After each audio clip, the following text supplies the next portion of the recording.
Welcome back to another Mageddo gaming video. If you like what you see, make sure that you subscribe, hit that little bell notification so that way you'll know when I put up new content, and you can follow me on Twitch and Facebook at Mageddo Gaming. Now let's get into it. The shard's down, but that doesn't mean that the news stops coming out. So first off, we're going to go with the Yeti.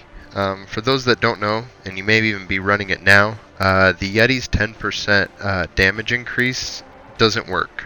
I don't think it's ever worked.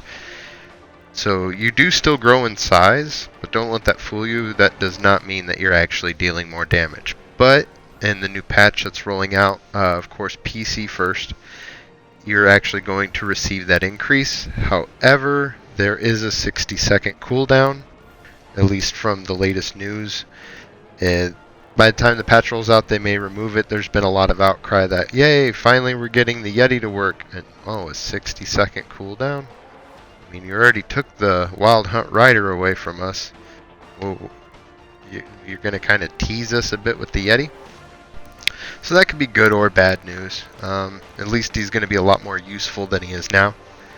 The other one is they're saying that people utilizing the overflow bags as storage is causing lag when trying to load queues and instances. Possibly. I'm not a game developer, so I can't attest to that actually being the truth. It could also be some kind of ploy to maybe make us buy more bank and bag space. But as someone that has all runic bags, that doesn't make a difference. All my runic bags are still filled. My bank is still filled. I think if they want to sell more bags, the best thing to do is give us more bag slots. You know, give us up to 10 bag slots, and I'll go buy some more runic bags. I need the storage, especially, you know, now we've got a double refinement weekend coming up. My bags are consistently full. I have nothing that I can really throw away. I've even been dumping refinement into things, even though I want to use it for double refinement just because I don't have space. So definitely, more bag slots if you want to sell more bags. Easy as that.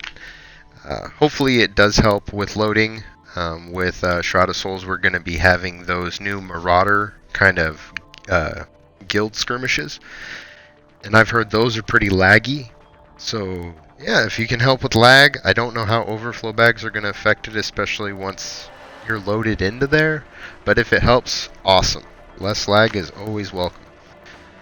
But the big piece of news that I like is those that have gone so far within the Storm King's Thunder campaign, or have already done so, will get a 30% Everfrost resistance. So if you're like me and you don't use the Everfrost gear, the relic gear or relic weapons, you're going to be able to still meet that requirement without having to use consumables or anything like that to get to that limit, or have to wear one set of gear, get into the dungeon, and then switch out armor. Now the biggest thing about this though is that's going to stack with the Everfrost resistance you already have. Now if you use every consumable, you have every piece of relic armor, every piece of relic gear maxed out. You've got the Everfrost resistant pants and shirt that you can get from the campaign store, as well as the pants and shirt being reinforced with the Everfrost, I think it's major or greater Everfrost. It gives you, I think it's 6% per. If you have all of those items all together, you can reach a max, if you stack the potions, to 100% Everfrost resistance. So that is awesome in itself. So you could go into any of that content that has Everfrost damage and just be like, yeah, not feeling a thing. The other part is it's going to now make Jarl's Gaze, the helmet that you can get dropped, it's a dungeon specific item, best in slot. And the reason is that it's going to give you about 5,400 power. Just that helmet alone can give you 5,400 power. And it takes a little bit to get there. One, you do have to have 100% Everfrost resistance, because you get 20 power per percent of Everfrost resistance that you have, max 100, so 2000. Then you can get a glyph that every so often you can get another 1000 power when you have the glyph. And then on top of that, you can put your armor reinforcement kit on there. And that's also calculating the power that the helmet already comes with. So you're going to be able to get over 9,000 or 5,000 power on just one piece of armor because of this new 30% Everfrost token or whatever they're going to give you. So that's probably going to make Jarl's Gaze best in slot that way.